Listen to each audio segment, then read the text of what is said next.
নাঙ্গলকোটে প্রবাসী যুবদল নেতার অর্থায়নে হতদরিদ্রের মাঝে চাল ও নগদ অর্থ প্রদান। দেশ বাংলা নিউজ 24, সময়ের সাথে তারুণ্যের পথে।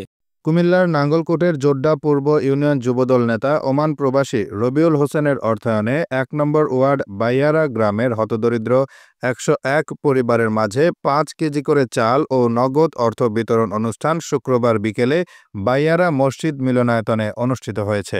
সমাজসেবক তৈয়ব আলী ও চাটিতলা উচ্চ বিদ্যালয় সহকারী শিক্ষক মাওলানা বেলাল হোসেনের সার্বিক তত্ত্বাবধানে এই সহায়তা প্রদান করা হয়। চাল ও নগদ প্রদান অনুষ্ঠানে উপস্থিত ছিলেন নাঙ্গলকোট উপজেলা ছাত্রদল সাবেক সাংগঠনিক সম্পাদক মোস্তাফিজুর রহমান মুন্না, আব্দুল গফুর ভূঁইয়া কলেজ সহকারী শিক্ষক BM আবুল কাশেম, জোড্ডা পূর্ব ইউনিয়ন যুবদল নেতা শরীফ খান, জয়নাল আবেদিন, ছাত্রদল নেতা মিজানুর রহমান, মনির হোসেন সহ আরও অনেকে। জুমার দিন আসলে তাদের দিন। এই দিনে আমার ভাই, ছোট ভাই মোহাম্মদ রবিউল ওমান প্রবাসী, উনি 101 জনকে আজকে চাল বিতরণ করেছেন। প্রতিজনকে 5 কেজি চাল এবং 100 টাকা করে দিয়েছেন। আল্লাহ রাব্বুল আলামিন ওনাকে আরও উত্তর বেশি বেশি দান করার তৌফিক দান করুক, যেন সকলকে এভাবে সবসময় দান করতে পারে। এই উদ্দেশ্যে মনে করেন গরিব গুণের দিছি, আল্লাহর বস্তু দিছি। আর একটা নিয়ত করছিলাম, এই নিয়তটা সামনে সফলনের জন্য আগেভাগে দিছিলাম আর কি। পাড়ার রবিউল ভাই ওমান প্রবাসী, উনি অনেক দানশীল এবং দান বিভিন্ন জায়গায় দান করে থাকেন আমার জানা মতে, এবং টিউবওয়েল, টিন ঘরের জন্য এবং রাস্তাঘাটের জন্য।